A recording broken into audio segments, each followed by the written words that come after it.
Bienvenue à la FM Télévision, mesdames et messieurs. Vous le savez, votre chaîne est le porte-parole de la population congolaise.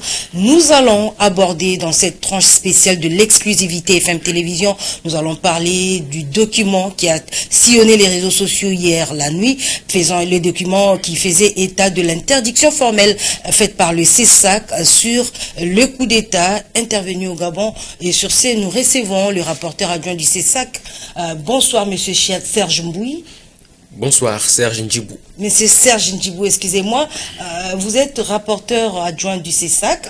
Hier, la nuit, il y a un document qui a sillonné les réseaux sociaux faisant état de l'interdiction de parler du coup d'État intervenu au Gabon. Est-ce que ce document est identifié par le CESAC? Non, bien sûr, ce document n'est pas identifié par le CESAC.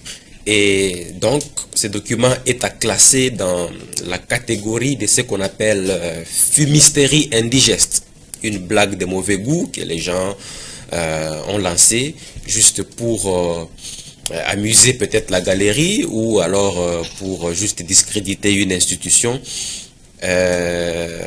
parce que il y a des raisons obscures. Il y a des raisons obscures, mais le document a été signé par le président du CESAC. Exactement. Aujourd'hui, avec ce qu'on appelle l'infographie, on est capable d'imiter votre signature et de la placer sur un document. Mais si vous regardez bien les caractères des documents officiels du CESAC, ce n'est pas les caractères qu'il y a dans ces documents-là. Quels sont ces caractères, justement? Au CESAC, on utilise le caractère qu'on appelle Tacoma dans l'informatique. Et ce n'est pas ce caractère qui est utilisé dans ces documents-là. Là, c'est un premier fait. Le deuxième fait, c'est que selon les textes légaux et réglementaires du CESAC, le président du CESAC ne signe pas les communiqués. Qui signe justement? Les communiqués sont signés soit par le rapporteur, soit par le rapporteur adjoint.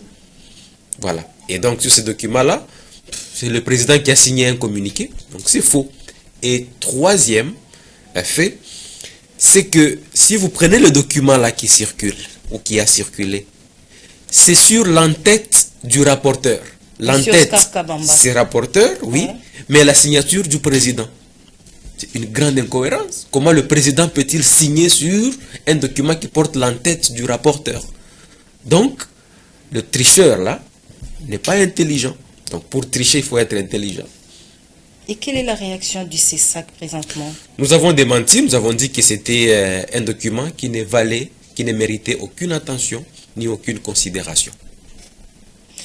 Nous allons justement parler de ce coup d'État intervenu au Gabon. Il y a également le droit des médias de parler de ça. Mais en République démocratique du Congo, pensez-vous que la liberté d'expression est garantie parce que vous êtes un organe de régulation des médias? Exactement. Du point de vue constitutionnel, le CESAC est le garant de l'exercice de la liberté de la presse. Et nous travaillons pour que la liberté de la presse ne soit pas seulement théorique, mais que ce soit une réalité vécue au quotidien.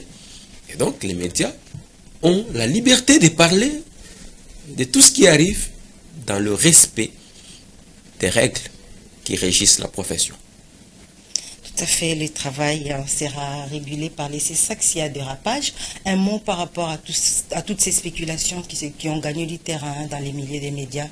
Dérapage, spéculation autour du communiqué qui a été publié. Oui, exactement, je vous dis que c'est un faux document. Il ne mérite aucune attention, il ne mérite aucune considération. C'est donc à classer dans la catégorie des farces, des fumisteries indigestes. Merci beaucoup, monsieur Serge Ndjibou, pour toutes ces précisions. Merci. Mesdames et messieurs, c'est la fin de cette tranche exclusivité FM Télévision. Nous avons voulu dissiper les zones d'ombre au sujet de cette interdiction formelle qui a été mystifiée par les acteurs des réseaux sociaux. Le CESAC ne reconnaît pas ces documents. Merci d'avoir suivi cette exclusivité à la FM Télévision. Restez fidèles, excellente suite de programmes sur nos antennes.